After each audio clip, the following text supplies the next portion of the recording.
É muito bom estar aqui com vocês. Para mim é um prazer. E eu estou aqui com o Gabriel também, que é do nosso time. Fica em pé aí, Gabriel. Dá um oi para a galera aí. E para mim é uma satisfação enorme começar essa correria aí do início desse feriado de carnaval de 2020. Vindo aqui em Araçatuba, é o meu primeiro lugar que eu estou pregando dessa maratona que só acaba quarta-feira. E eu acredito que esse lugar aqui vai se tornar um útero de nascimento de jovens avivalistas. Para quem me conhece ou não me conhece, eu sou Gustavo Paiva, eu lidero uma organização chamada Nova Geração. Sou casado há 15 anos, 16 anos, vou fazer 16 anos esse ano com Mara Paiva. Sempre foi minha esposa, eu não tive um segundo casamento, sempre foi ela. Tenho 3 filhos, 3 furacões. Eu não sei se a menor é mais furacão do que a maior, mas todos eles são bem agitados. E eles mandaram um abraço para vocês. E eu estou aqui legitimado e liberado pela minha família para poder estar aqui. Sou pastor também de uma igreja local em Brasília, sou de Brasília, e essa organização Nova Geração tem como objetivo levantar, treinar e equipar líderes, avivalistas, para se posicionar na sociedade, nas esferas da sociedade. Nós estamos trabalhando com líderes no cenário político, líderes no cenário econômico. Nós estamos trabalhando com pessoas que são artistas, e o nosso objetivo como igreja é levantar uma geração que influencia o mundo de cima para baixo. Sabe que os avivamentos rompem de baixo para cima, mas as reformas vêm de cima para baixo. E eu acredito que o Senhor está levantando uma geração agora, não apenas para pregar o evangelho em todos os lugares, mas para levar o reino de Deus e influenciar cidades e nações. E nosso objetivo é esse, levantar líderes para influenciar cidades e nações. Nós temos uma visão que Deus está levantando você, essa geração, para provocar essa reforma. Então, desde líderes de negócios, a jogadores de futebol, a líderes no mercado de trabalho, a líderes políticos, nós acreditamos que esses caras agora está chegando o tempo desses caras, são Josés que vão se levantar para provocar uma reforma. Então, nosso objetivo como Nova Geração é esse, levantar esses caras. E eu acredito que o Senhor Jesus não só está trazendo um crescimento numérico em nossa nação, ou um avanço na quantidade de pessoas que entram no reino, mas o Senhor Jesus também está levantando uma qualidade dessas pessoas, está formando um caráter nessas pessoas, para que elas provoquem essa mudança. Não adianta nós crescermos em número na nossa nação e não provocarmos uma transformação, ou um avivamento que gere uma reforma, ou uma reforma em avivamento. Então, nós podemos crescer e chegarmos a números incríveis, como hoje nós temos no Brasil, que mais um terço da nação brasileira hoje é cristão evangélico. E ainda assim temos problemas tão grandes a serem enfrentados como nação. E eu acredito que essa nova fase da igreja agora é essa fase de enfrentarmos esse tipo de problema e provocarmos transformação, não apenas um crescimento. Dizem que nos próximos 5 a 10 anos nós teremos a metade da população brasileira que professa a fé em Jesus Cristo, a fé protestante ou a fé evangélica, como alguns dizem. Mas mais do que sermos evangélicos, nós precisamos sermos discípulos de Jesus e entendemos que o nosso comissionamento não é simplesmente irmos para pregarmos o evangelho, mas irmos e transformarmos nações, ou melhor, discipularmos nações. E o Senhor te chamou para você discipular essa cidade. O Senhor te chamou para discipular esse estado. O Senhor te chamou para você discipular essa nação. Amém? Então, eu amo ver o que Jesus está fazendo hoje na nossa nação. Eu amo ver os estádios começando a ser cheios. Eu amo ver as nossas conferências sendo literalmente lotadas ano após ano. Mas mais do que isso, nós precisamos devolver a igreja ao mundo. Amém? E eu estou aqui para trazer essa mensagem nessa manhã.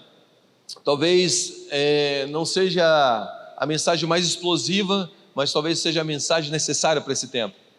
Porque o que nós fazemos depois de termos enchido estádios, O que nós fazemos depois de vermos as nossas orações, as orações dos nossos pais na fé, se concretizando em nossos dias? Qual é o passo depois de um avivamento? Porque eu não sei se você sabe, mas nós estamos no meio de um grande avivamento.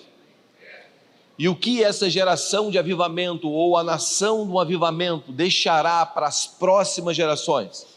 Eu não sei se você se preocupa com isso, mas a minha cabeça é uma cabeça construtiva. Eu penso, ok, nós estamos vivendo agora aquilo que foi profetizado nos anos 80, nos anos 90, e eu não sei se você, provavelmente você aqui é bem mais novo do que eu tenho 41 anos, mas eu cresci vendo promessas de Deus para o Brasil. Eu cresci ouvindo que o Brasil se tornaria um celeiro de avivamento para o mundo. E eu cresci ouvindo isso na época, quando meu pai e minha mãe se converteram, que andar com a Bíblia embaixo do braço era ser ridicularizado. Eu cresci vendo a igreja de Jesus sendo exposta na mídia de uma maneira pejorativa. Hoje ser evangélico é cool, não é legal. Então alguma coisa aconteceu no Brasil nos últimos anos que literalmente hoje nós temos uma abertura muito maior para a pregação do evangelho. Hoje nós vemos jogadores de futebol professando a fé em rede nacional, mete 3 gols, e as músicas que pedem são músicas que a gente canta nas nossas igrejas, no Fantástico. Aí você pode pedir a música, e sempre a maioria das músicas é tudo música cristã. Hoje nós vemos artistas vindo ao reino de Deus e professando a sua fé publicamente. Nós vemos os youtubers, sabe, a galera do Instagram falando de Jesus, e isso é maravilhoso. Nós vemos políticos entrando no reino de Deus. Antigamente isso era apenas uma profecia. E agora, o que nós fazemos? O que nós fazemos quando nossas igrejas se encheram? O que nós fazemos quando nós chegamos naquele lugar ao qual nos tornamos, como o Brasil, catalisadores de um movimento de missões global? Eu não sei se você sabe, mas o Brasil hoje é a 2ª nação em envio missionário do mundo. Nós estamos mandando missionários para vários lugares do mundo, e a tendência é que nos próximos 5 anos, que nessa década, de 5 a 10 anos, nós nos tornemos a primeira nação em envio missionário do mundo. Mas o que fazemos enquanto nós estamos enviando? O que fazemos como nação? Nós como igreja, qual é o próximo passo? Eu não sei se você se preocupa com isso, mas eu me preocupo. Eu me preocupo em entender qual é o nosso momento, a nossa hora, para que a gente não viva apenas uma onda ou uma fração de tempo em avivamento. Porque as nações, ou muitas instituições, fracassaram no que se diz continuidade de avivamento ou avivamento sustentável. Eu não sei você, mas eu não quero viver apenas 10 anos de avivamento.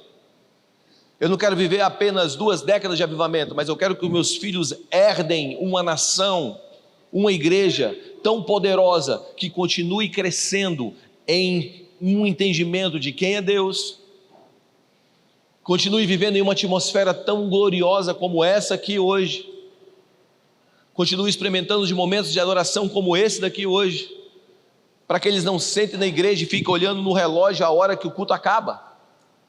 E é engraçado porque muitas vezes nós, como igreja brasileira, nós começamos a copiar coisas de igrejas fora do Brasil, começamos a fazer cultos a cada dia mais curtos, pensando que as pessoas não se conectam, ou pensando que aquilo é o melhor modelo para se fazer. E na verdade, lá fora do Brasil, cara, eu falo isso porque eu viajo muito, mas fora do Brasil deve estar fazendo culto de 20 minutos, porque não consegue segurar um jovem ou uma pessoa na igreja mais do que 20 minutos.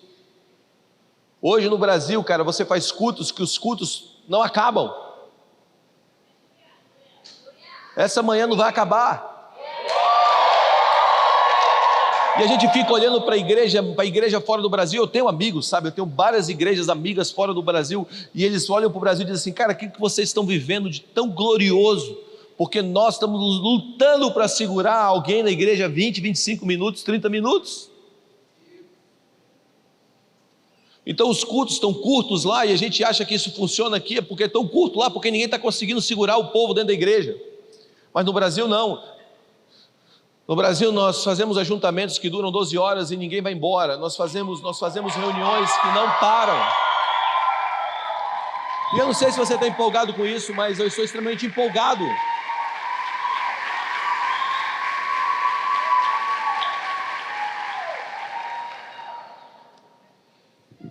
Agora, você precisa entender algo, que sempre existe um próximo passo. Sempre existe um próximo passo. Sempre existe um novo nível de glória. Deus não nos chamou para que amanhã a glória fosse menor do que a de hoje. Deus nos chamou para andar de glória em... Vamos lá, Deus nos chamou para andar de glória em glória. Então nosso chamado é para viver algo maior amanhã do que nós estamos vivendo hoje, viver algo muito maior depois da manhã, que nós viveremos amanhã. Então nós fomos chamados para andar de glória em glória, e é sobre isso que eu quero fundamentar hoje. Eu quero dizer para você, Jesus não era um hippie de 2000 anos atrás. Jesus não foi um homem que veio com a mensagem hipona, como muitos pensam. Jesus era e é o líder de um governo. Quando Jesus veio à terra, ele não veio simplesmente para trazer uma mensagem, que era uma mensagem de paz e amor. Não, mais do que isso, Jesus veio para implementar um reino. E você precisa entender algo. Você precisa entender que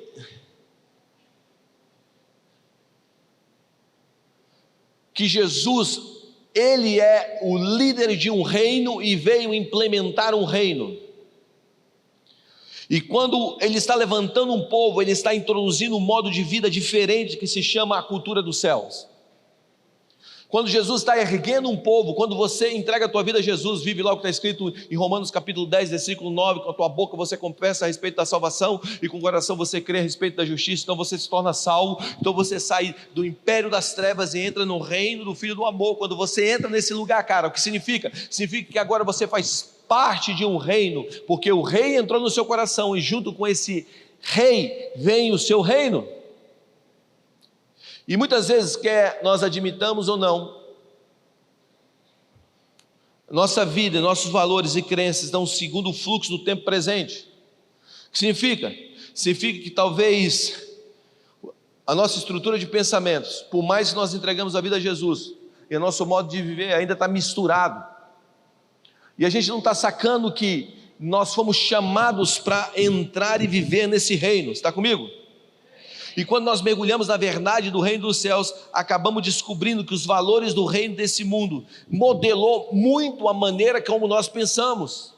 Então quando a gente pensa sobre família, muitas vezes está modelado pela estrutura do reino desse século. E descobrimos que existem critérios duplos na nossa maneira de pensar. E eu quero propor algo para você. A maneira que você pensa é a maneira que você vive, porque pensamentos são caminhos do comportamento. Se você pensa errado, você vive errado. Então quando você pensa de uma maneira errada, você está vivendo de uma maneira errada, porque o teu conjunto de crenças vai determinar o seu comportamento. Então quando você confronta um comportamento, na verdade você está confrontando só o fruto de um pensamento. Então quando você muda pensamentos, você muda comportamento. E quando nós entramos no reino de Deus, o que significa? Significa que os valores e os princípios dos céus começam a confrontar os nossos pensamentos e a maneira que nós vivemos. E aqui existe a pressão. E essa pressão que Deus está causando em nós é uma pressão para uma mudança de pensamentos que vai gerar uma mudança de comportamento.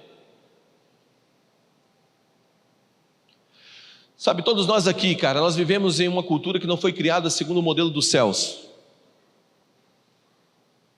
Quantos aqui se converteram ou entregaram a tua vida a Jesus nos últimos 4 anos? Levanta a mão.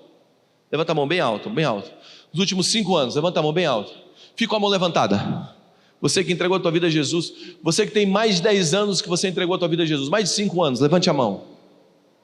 Se você pegar alguém aqui, tem uma galera aqui que nunca entregou a vida a Jesus. Você quer aceitar Jesus hoje?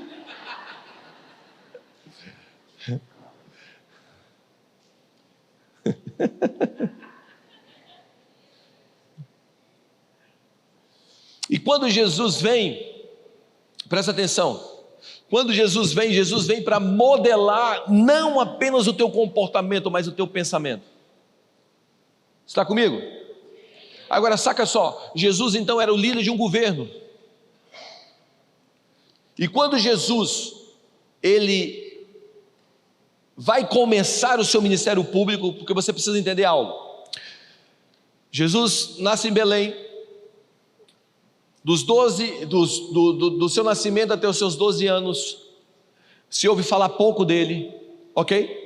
Jesus, então, com seus 12 anos, ele vai levar à sinagoga para poder fazer o seu bar mitzvah, que é o início da fase adulta de um judeu. O judeu não tem adolescência. O judeu sai da fase de criança e entra na fase adulta. E quando ele vai lá, os pais esquecem ele, vocês conhecem a história, vão embora, Jesus fica lá ensinando lá na sinagoga. E dos 12 aos 30, só tem um texto que fala sobre Jesus, que é: ele crescia diante dos olhos de Deus e dos homens em graça. Você já viveu um tempo de silêncio na tua vida, que você procurava ouvir Deus e de repente você não via nada de Deus? Ok, eu também. A Bíblia fala que esse tempo de silêncio, Jesus crescia diante dos olhos de Deus e dos homens. O que significa? Significa que muitas vezes quando Deus está em silêncio, na verdade ele não está em silêncio, ele está crescendo dentro de você, porque silêncio não é ausência. Muitas vezes você pensa que Deus está em silêncio, mas na verdade alguma coisa está crescendo dentro de você.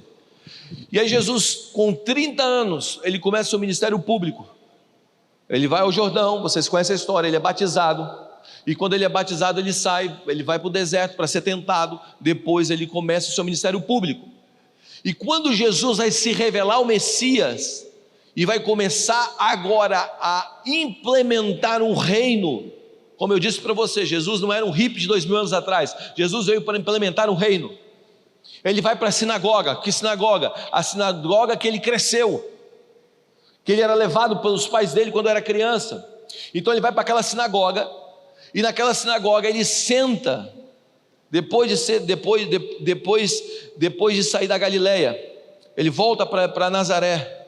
E agora, olha o que acontece lá abra comigo em Lucas capítulo 4, versículo 16. E aqui ele está prestes a começar o seu governo e o seu reino. Jesus está prestes a estabelecer um novo parâmetro. E nesse lugar ele vai começar um discurso. A Bíblia fala o seguinte, versículo 16.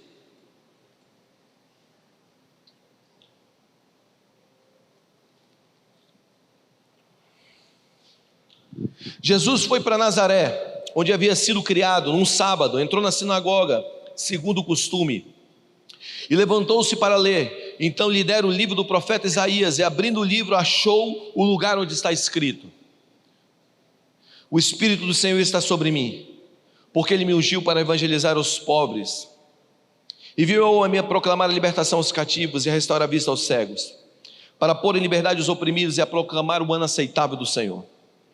Tendo fechado o livro, Jesus devolveu o assistente e assentou-se, e todos na sinagoga tinham os olhos fixos nele. Então Jesus começou a dizer: hoje se cumpre as escrituras que vocês acabaram de ouvir. E todos davam bom testemunho dele, e se maravilhavam das palavras cheias de graça que lhe saíam dos lábios, e perguntaram: não é esse o filho de José? Então Jesus disse: sem dúvida, vocês citaram para mim o provérbio, médico, cure a si mesmo. E dirão, tudo que ouvimos que você fez em Cafarnaum, faça também aqui na sua terra. E Jesus prosseguiu: de fato, afirmo a vocês que nenhum profeta é bem recebido na sua própria terra.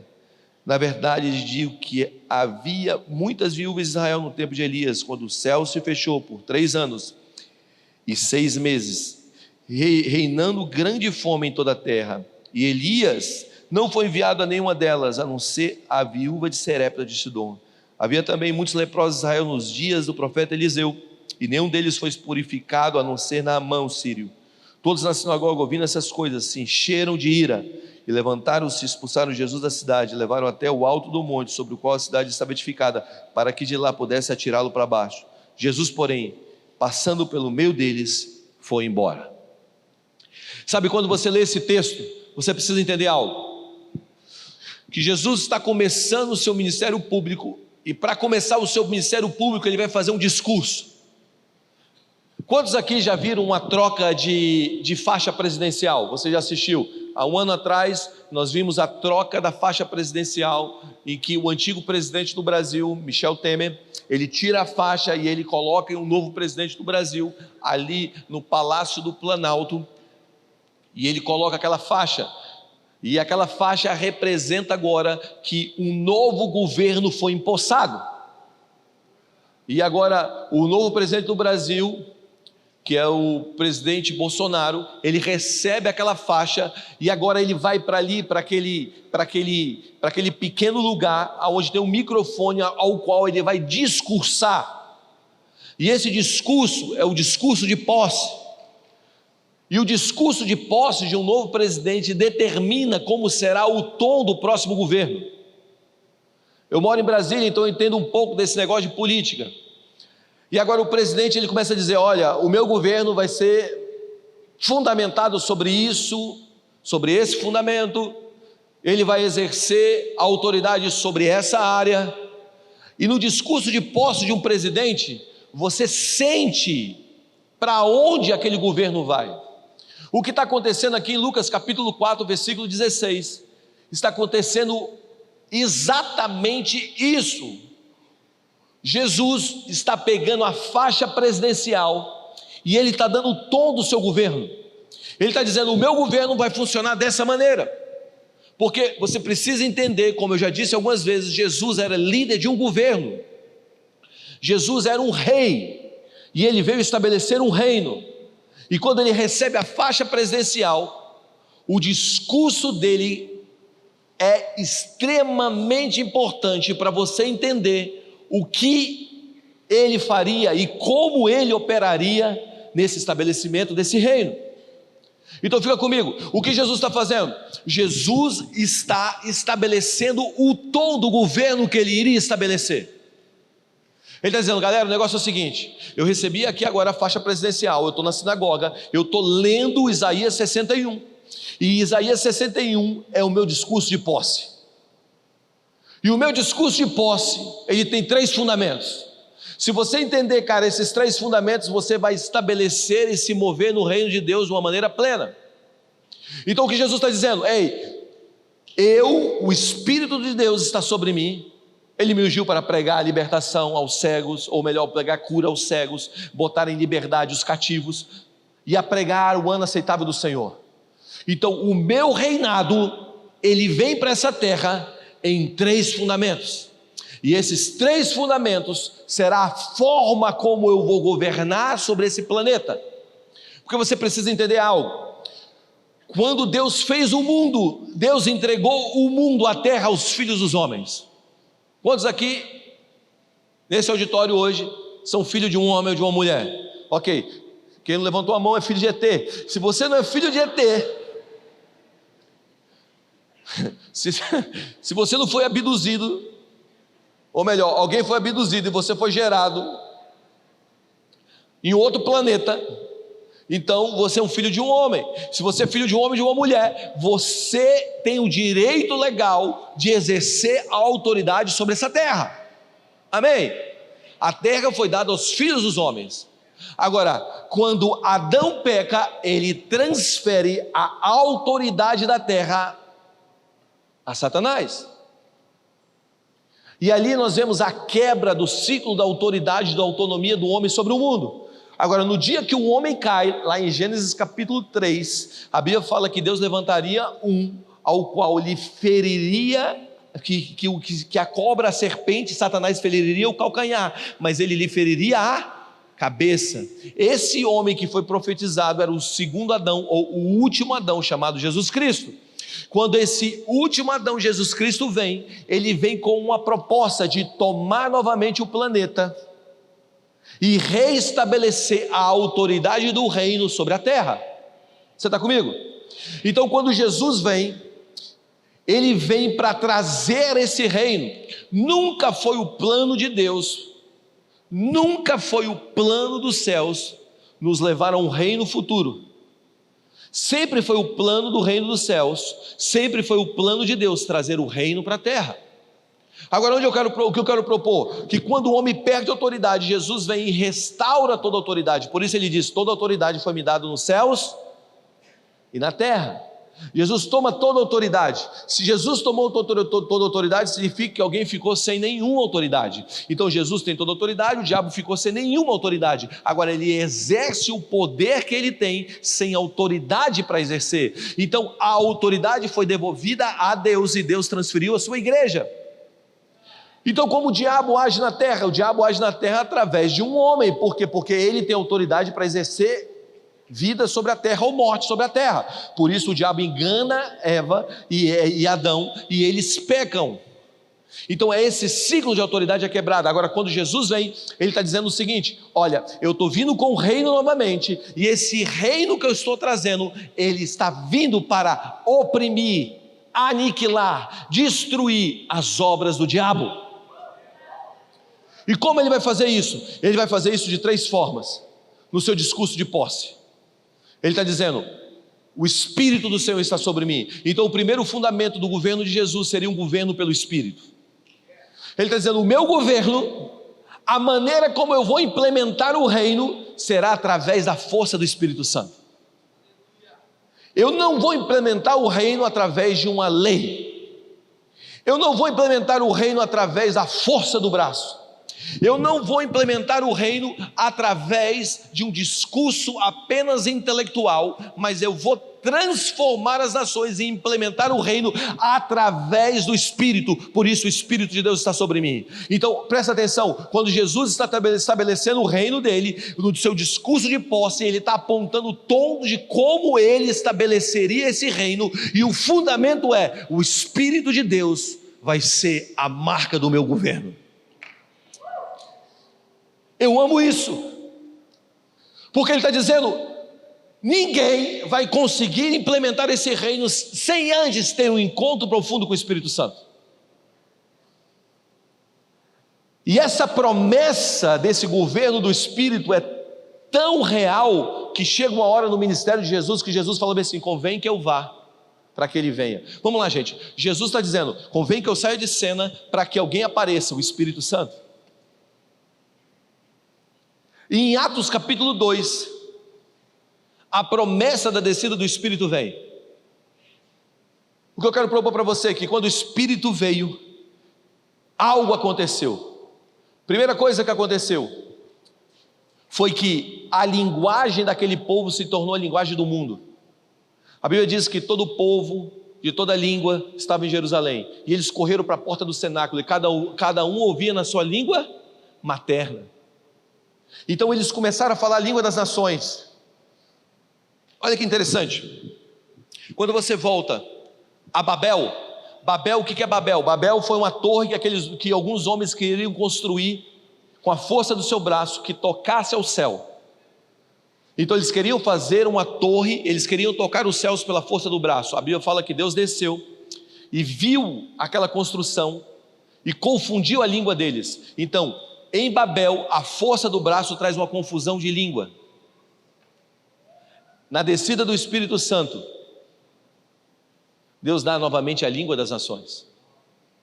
Quantos acreditam aqui que foram chamados para influenciar essa geração e tocar nações? Isso só vai acontecer quando você perceber que a sua missão está ligada diretamente ao enchimento do Espírito. Em Babel, línguas confundidas; em Pentecostes, línguas devolvidas. Então o que Deus quer fazer conosco nessa hora é levar uma consciência que o governo de Cristo começa pelo enchimento do Espírito Santo. Quando você pega o apóstolo Paulo, depois de ter encontrado o Senhor, e depois de ter sido preparado e ter sido enviado, a Bíblia fala em Atos capítulo, você precisa ler Atos capítulo 14, 15, 16 até o 18, você vai encontrar o maior avivamento bíblico do Novo Testamento.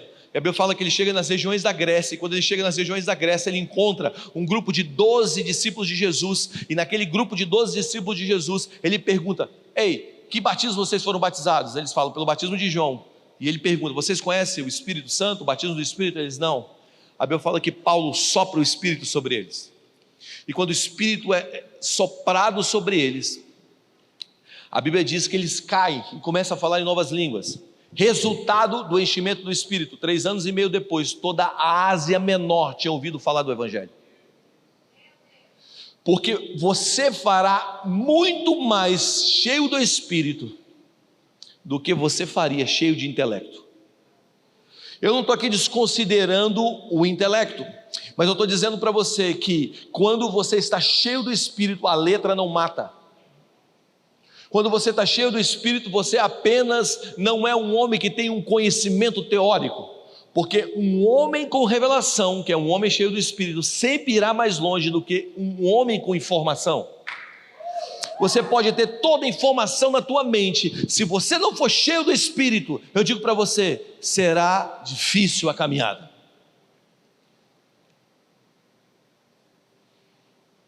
Sabe por que algumas coisas ainda não romperam? Porque ainda você não recebeu a porção do Espírito para romper aquilo, porque a unção quebra os grilhões. E qual o problema disso? Olha para mim, hoje nós temos uma geração que é uma geração de performance. Está ligado que hoje nós temos aqui você tem aí o teu Instagram, você tem aí as tuas mídias sociais, as tuas redes sociais, e a gente pega ali a melhor foto, e muitas vezes a gente bate 300 fotos para postar uma, e a gente está sempre querendo postar o melhor, não é verdade? A gente sempre está querendo escrever as melhores frases. A gente pega aquela nossa viagem, que muitas vezes foi um saco a viagem, e a gente pega aquela melhor foto e posta aquela melhor foto para dizer que foi legal. A gente está numa geração que é uma geração extremamente cheia de performance. Olha para mim, há uma diferença grande entre unção e talento. Você pode ter um baita talento, cara.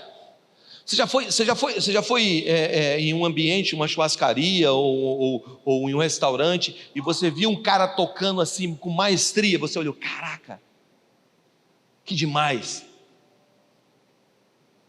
Você já deve ter visto isso. Você já viu uma pessoa falando, e aquela pessoa falava com tanta sabedoria, aquela pessoa falava com tanto conhecimento, que você diz, demais. Mas isso não é unção.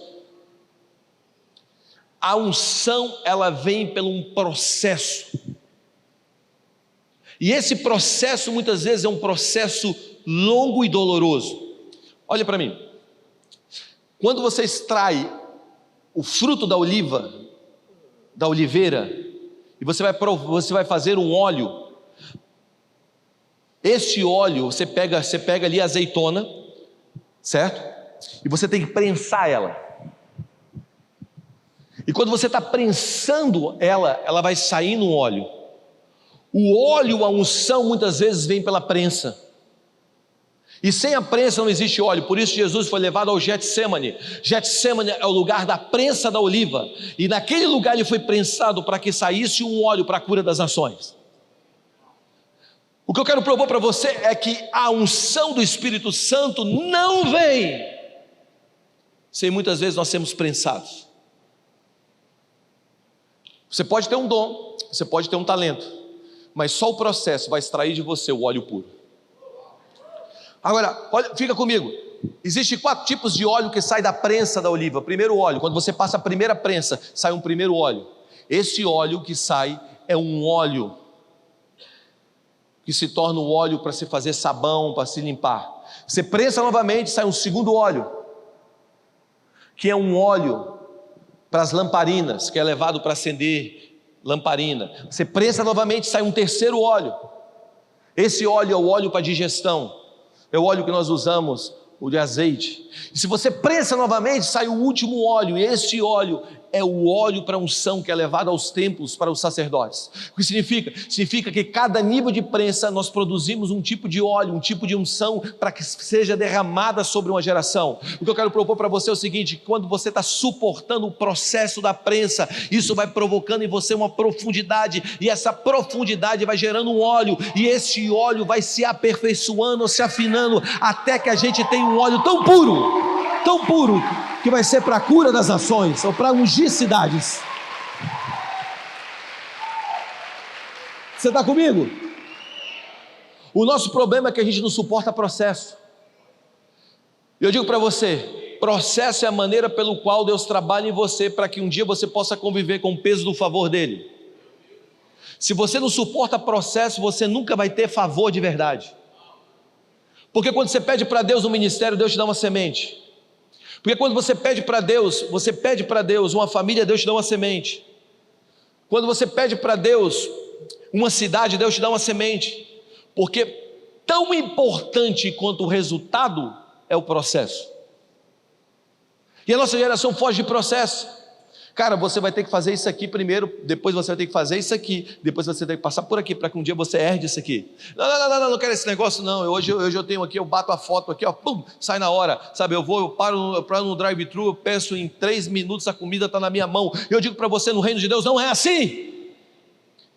No reino de Deus você precisa viver um processo para que você tenha uma unção. O teu talento pode te evidenciar, mas a unção vai te estabelecer. Se você tiver uma unção, eu digo para você, cara, vai passar tempos, vai entrar tempos e você vai se tornar aquele cara que é invariável. Viva o processo. Está comigo? Processo para te dar uma unção. Quando Jesus está falando, meu governo será pelo Espírito, o próprio Jesus entrou num processo. Cara, Jesus esperou 30 anos para começar seu ministério. Você quer começar do dia para a noite?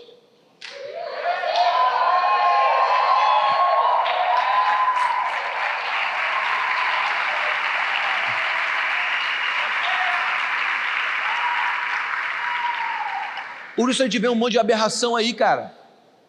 Um monte de gente falando do que não sabe o que está falando, e um monte de gente que não sabe quem é, seguindo aquelas que não sabem o que está falando.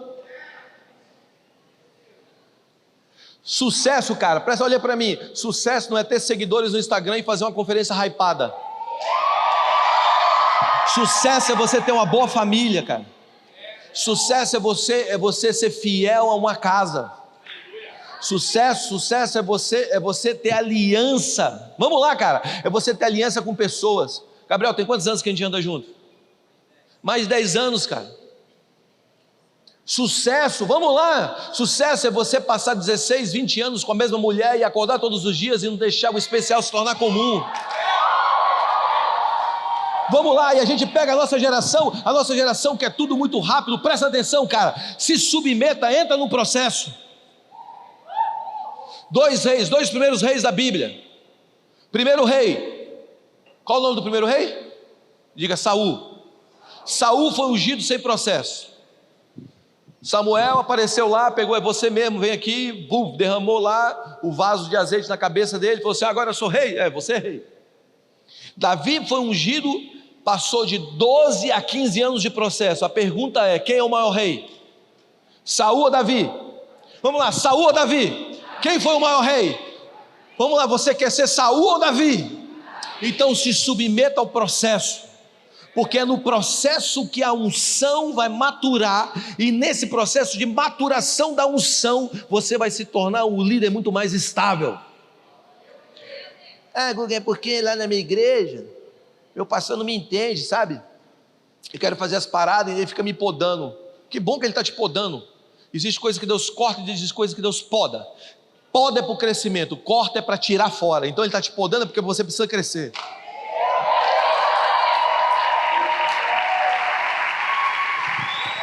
Eu fico pensando.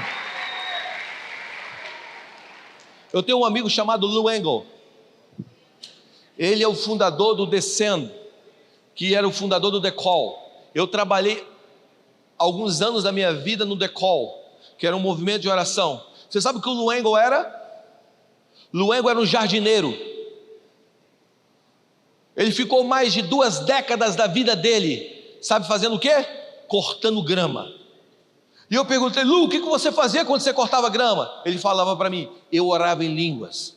Eu passava 6 horas por dia, 8 horas por dia, orando em línguas, cortando grama. E falando com Deus, Deus, quando chegar a minha hora, eu quero estar pronto.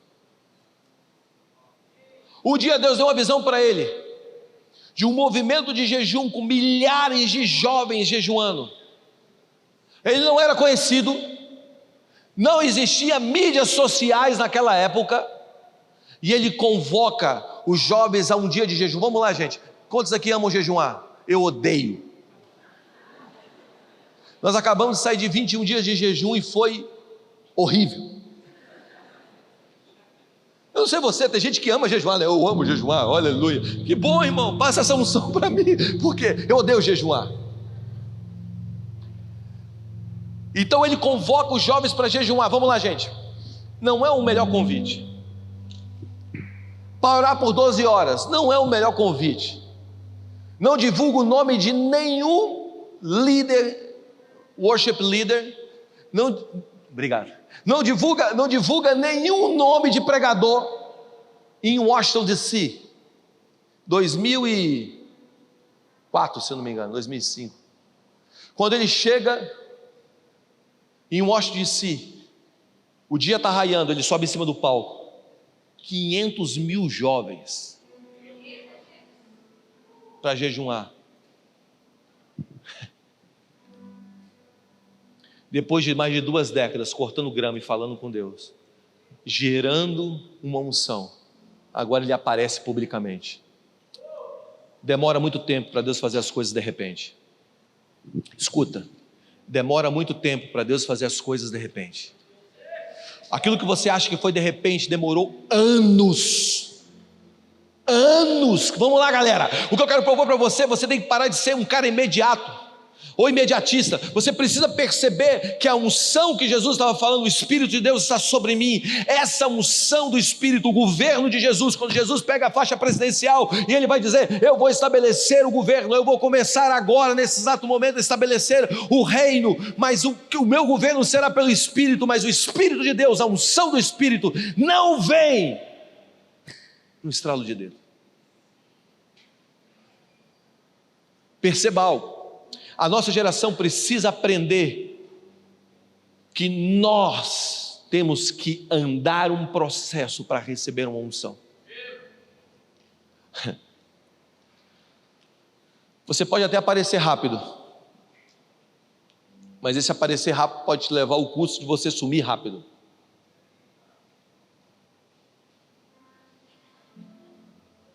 Tem 12 anos que nós estamos fazendo o que nós estamos fazendo, um pouco mais disso, 15 anos que nós estamos fazendo, ou talvez um pouco mais do que isso, e a gente continua aqui.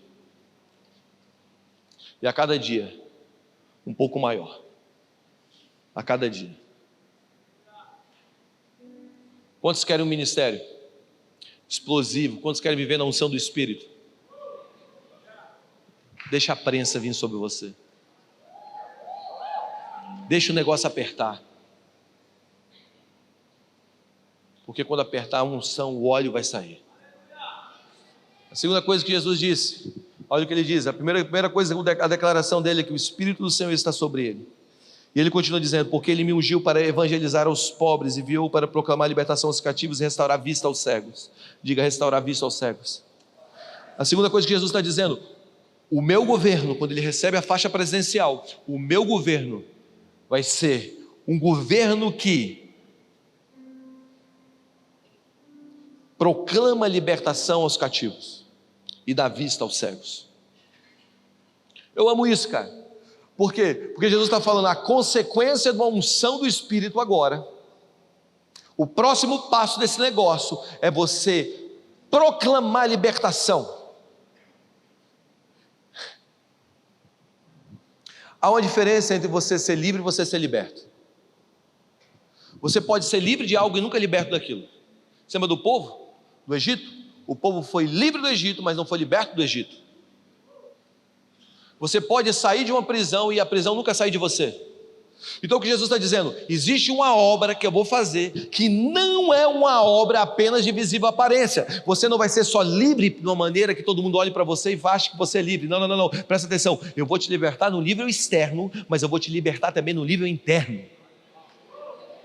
Há uma liberdade que vai acontecer na tua vida que não será uma liberdade apenas para os olhos, para inglês ver, para os olhos verem, vai ser uma liberdade interna. Eu amo isso, cara. Porque é difícil você aprisionar um homem livre. Você pegar um homem livre e fazer um homem livre se tornar escravo é muito difícil. Eu lembro quando eu era pequeno, ou menor, ou adolescente, e eu cresci em fazenda, né? Meu pai era um fazendeiro, então eu ia para a fazenda. Meus tios, eles eram meio que maus. E eles me botavam para amansar os cavalos.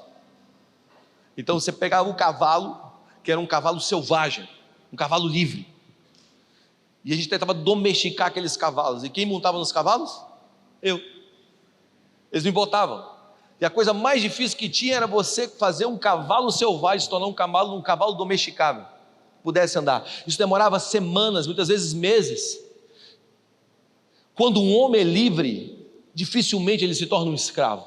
Você pode até aprisionar as mãos dele, mas a alma dele é livre. Quando pegaram Nelson Mandela e lançaram ele numa prisão na África do Sul, Mandela passou mais de uma década preso. Quando soltaram Mandela, uma equipe de repórter da principal emissora de TV da África do Sul foi entrevistar Mandela. Viraram para Mandela e perguntaram para ele: ei Mandela, como é que você se sentiu preso todos esses anos? Ele: preso? A prisão tal não foi uma prisão, foi a minha universidade. Eu sou um homem livre. Você não aprisiona um homem livre. Você lembra quando prenderam Paulo e Silas? Não prenderam Paulo e Silas. Paulo e Silas estavam perto da meia-noite cantando, porque você não aprisiona um homem livre. Agora, para um escravo se tornar livre, não é uma questão apenas de botá-lo em liberdade, é uma questão de fazê-lo internamente se tornar livre.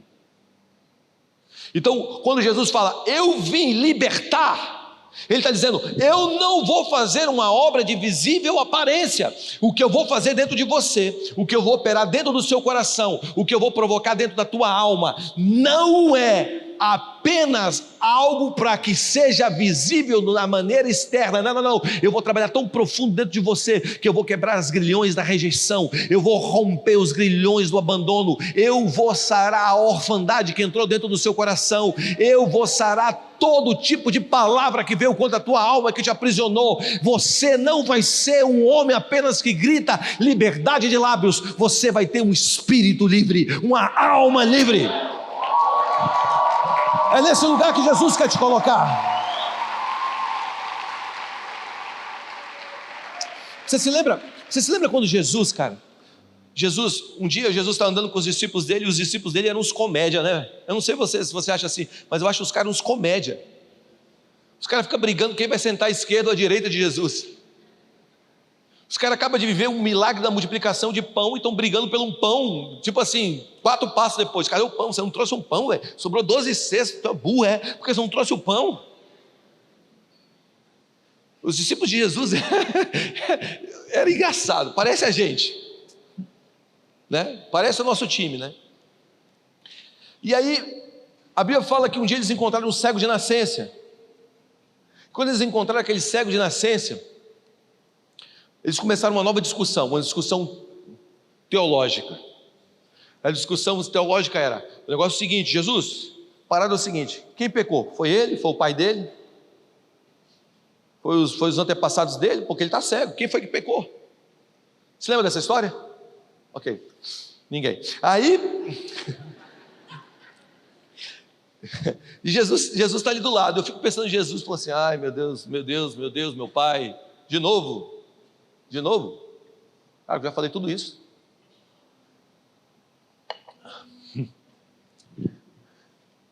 Ok.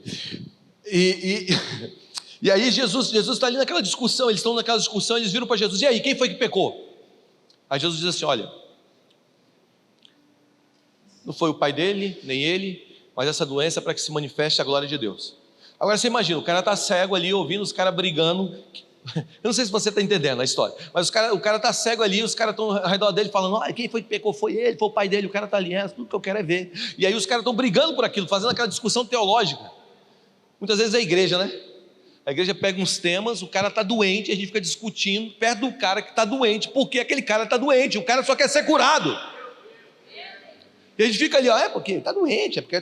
Mano, só cura o cara, só ame o cara. A igreja é extremamente julgadora. Só ame as pessoas.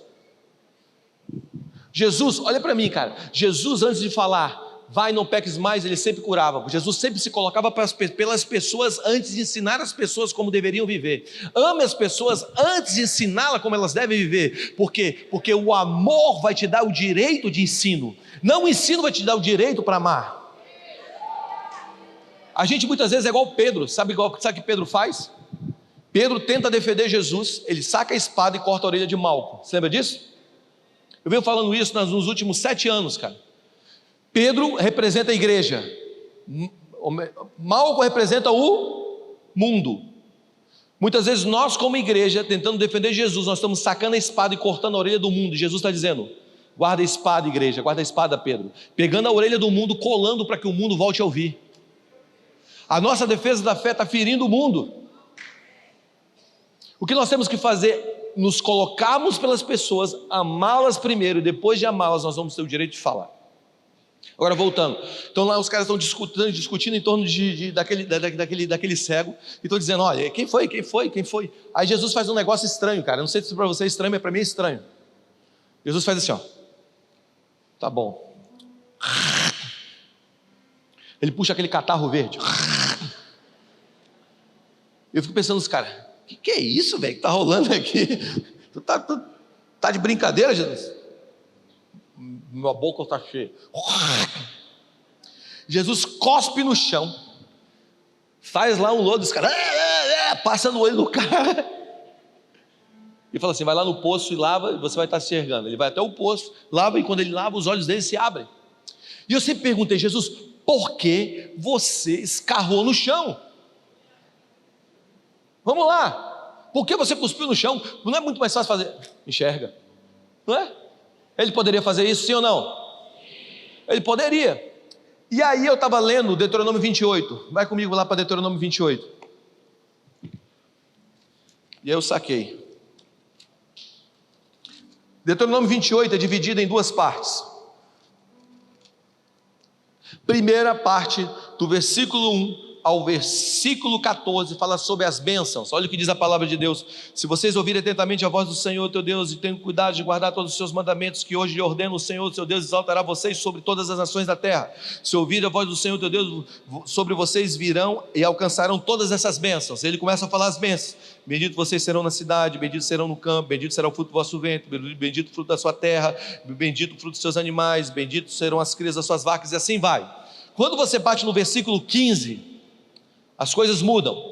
Olha o que diz: porém, se não derem os ouvidos à voz do Senhor teu Deus e cumprir todos os mandamentos que eu tenho ordenado, esses estatutos, então virão sobre vocês, alcançarão todas as maldições. E aí ele vai falando sobre as maldições. Olha o que diz 16: malditos serão vocês na cidade, malditos no campo, malditos serão os seus cereais, e assim vai. Quando você bate no versículo 28, olha o que diz o versículo 28: o Senhor vos ferirá de loucura e com cegueira, diga cegueira, e com perturbação de espírito ou mental. O que ele está dizendo? Ele está dizendo o seguinte: se você não cumprir esses estatutos, se você adorar outros deuses, se você pecar contra Deus, algo vai acontecer na tua vida, na tua família, na tua genealogia. O que vai acontecer? Cegueira. Então, quando aqueles discípulos de Jesus estavam perguntando para Jesus assim: foi ele que pecou ou foi o pai dele? O que eles estavam lembrando?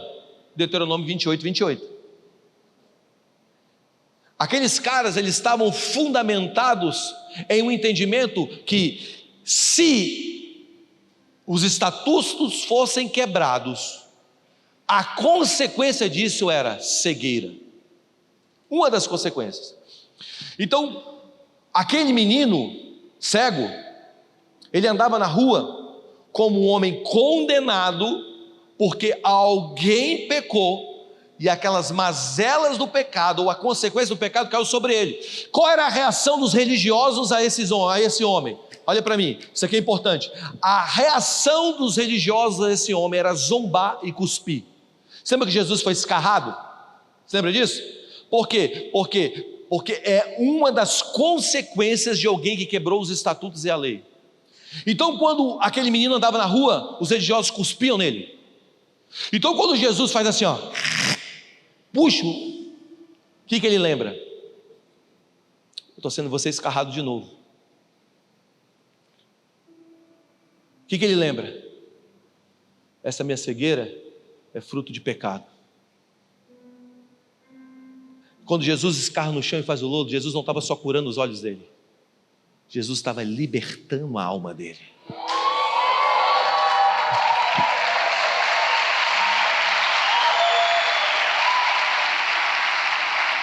O que eu quero propor para você é o seguinte: que quando Jesus está começando o seu reinado, Ele está estabelecendo o reino, Ele está dizendo: ei, presta atenção, eu não vou fazer só os seus olhos físicos ver, eu não vou te dar uma libertação aparente, não, eu vou quebrar as cadeias que te aprisionam na tua alma, eu vou te botar em liberdade no teu espírito, eu vou botar você em liberdade no teu corpo, você vai viver. Não era apenas, vamos lá galera, não era apenas uma liberdade para a alma, não era apenas uma liberdade para o corpo, mas era uma liberdade triuna, ou trina. Eu amo isso, cara. Se você entregou a tua vida a Jesus, ou se você está aqui nessa manhã, o que eu quero propor para você é que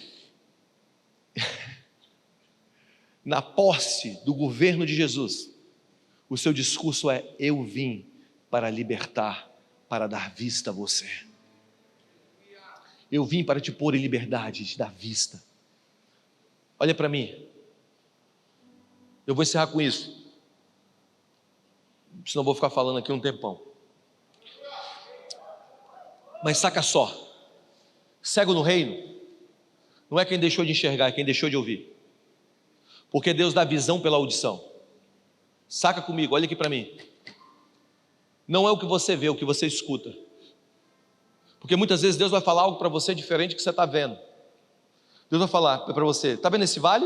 Estou vendo cheio de ossos secos. Será que ele pode ter vida? Sim, pode. O Senhor sabe. Então tá, então profetiza. Então você vai profetizar diferente do que você vê. Então cego no reino não é quem para de enxergar, quem para de escutar. Então Deus te dá visão pela audição. Como Deus te dá visão? Pela audição. Então não é o que você está vendo, é o que você está ouvindo, porque muitas vezes Deus vai falar algo diferente do que você está vendo, e você vai ter que se mover por aquilo que você está ouvindo. E quando você se mover por aquilo que você está ouvindo, aquilo que você está vendo vai ser transformado por aquilo que você ouviu. Então não se preocupa com o que você está vendo.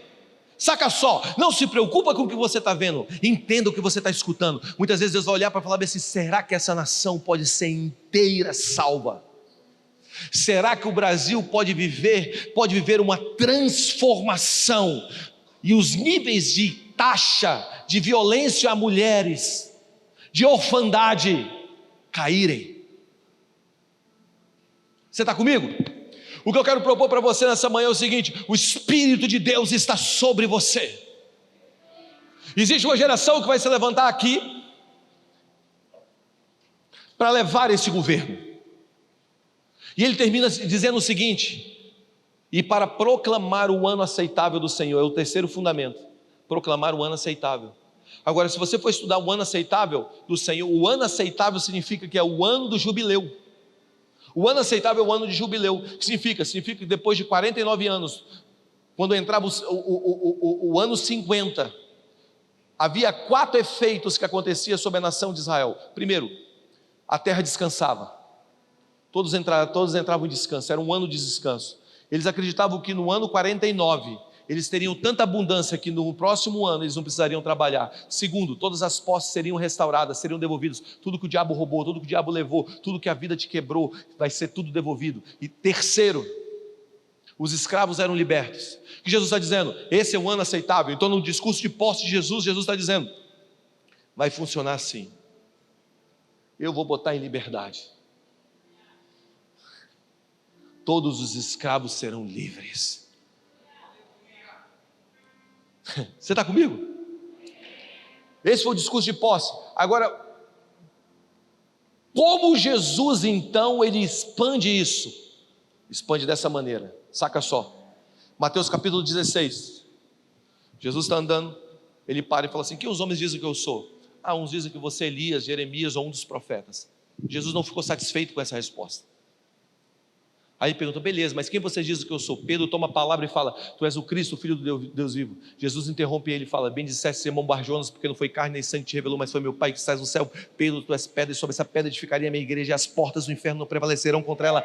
Dar-te-ei a chave do reino dos céus, o que ligares na terra terá sido ligado nos céus. Agora saca só, a primeira vez e a única vez em todos os evangelhos que aparece a palavra igreja é aqui.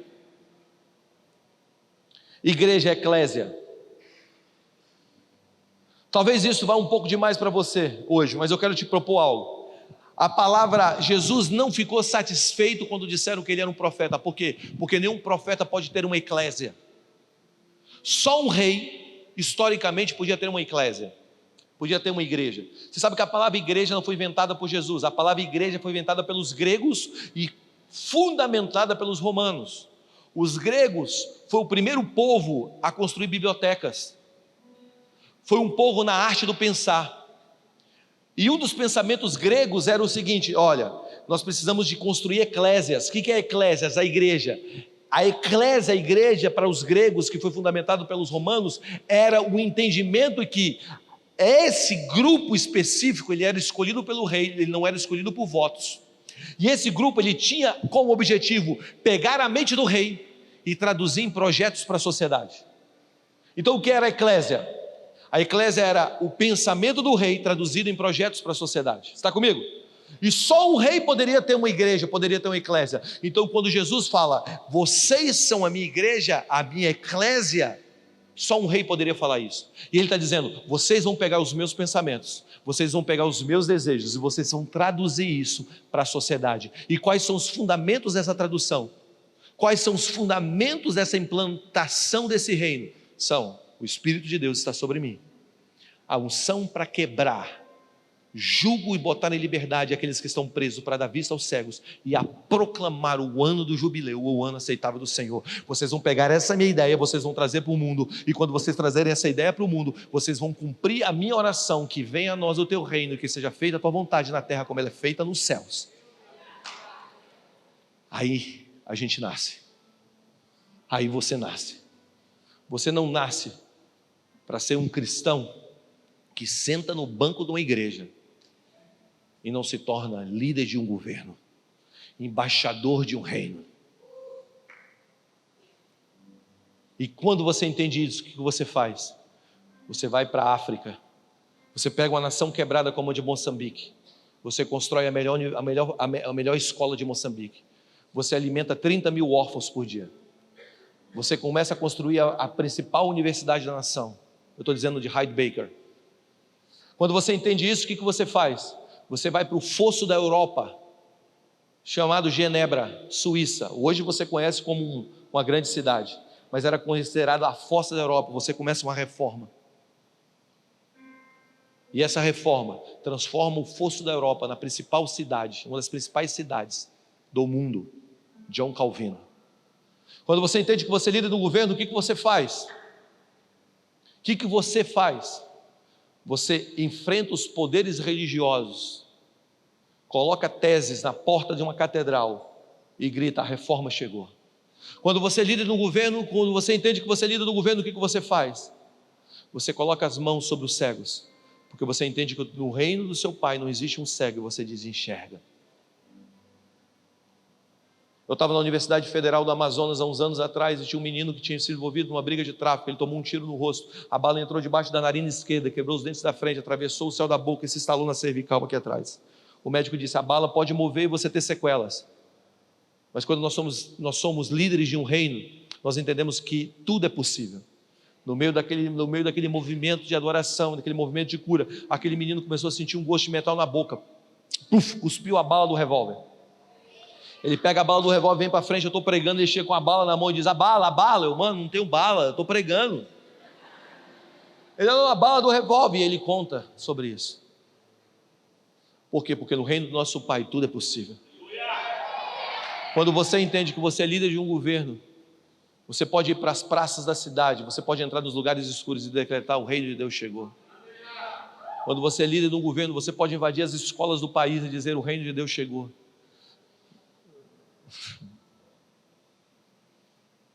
O que eu quero propor é que nessa manhã o Espírito de Deus está sobre nós, e nos colocou em liberdade. E quando nós nos levantarmos dessas cadeiras, nós não vamos nos levantar apenas como jovens que vieram para uma conferência, mais uma conferência de carnaval. Você vai se levantar como um embaixador do reino de Deus. E você vai me dizer: Senhor, me dê o entretenimento dessa nação. Senhor, me dê o esporte dessa nação. Você vai se tornar um jogador de futebol. Você vai influenciar aquele meio. Você vai se tornar um político. Você vai entrar como embaixador do reino. Como quase todas as semanas eu sento com políticos da minha cidade e eu converso com eles e falo assim: você sabe qual é a sua real missão nesse lugar, né? Começar a implementar uma cultura diferente da cultura que existe lá, uma contracultura. E a Bíblia fala que essa contracultura irá influenciar toda a cultura, porque nós estamos lendo como um fermento no meio de uma grande massa, e o pouco fermento pode influenciar uma grande massa. Você está comigo? Quando você se levantar dessa cadeira nesses próximos 3 minutos, e quando você se colocar em pé, o Espírito de Deus vai cair sobre você. E quando ele cair sobre você, cara, não será apenas mais uma conferência. Esse dia, o que eu sinto no meu espírito, Deus está passando uma linha no chão. E Ele está dizendo o seguinte: venha para esse lado de cá. Se você quer, venha para esse lado de cá. Porque quando você atravessar essa linha, é como o Jordão da tua vida, não vai ter mais volta. E quando você atravessar essa linha, o Jordão vai fechar atrás de você. E quando ele fechar atrás de você, nós entraremos na terra para conquistar essa terra. Vem Espírito Santo sobre nós agora. Você vai só aguardar, Ele vai te encher. Você vai sentir um fogo caindo sobre você. Você vai sentir as suas mãos tremendo. Você vai sentir seu coração se quebrando. É porque o Espírito do Senhor está vindo sobre você. Tudo começa aqui. Depois do Espírito, nós anunciamos a mensagem aos cegos, aos quebrados, aos destruídos. E alguns aqui vão ser tão impactados nessa manhã, que esse dia vai se tornar o dia mais precioso da sua vida. Você não vai esquecer nunca mais esse dia. Todos serão abençoados, mas alguns aqui serão comissionados. Só abre as suas mãos e eu quero orar por você. Espírito Santo, venha sobre todos nós nessa manhã. Enche-nos agora. Agora. Senhor, envia os teus anjos, que eles entrem aqui também e comissione os avivalistas e os reformadores nessa manhã. Só aguarde.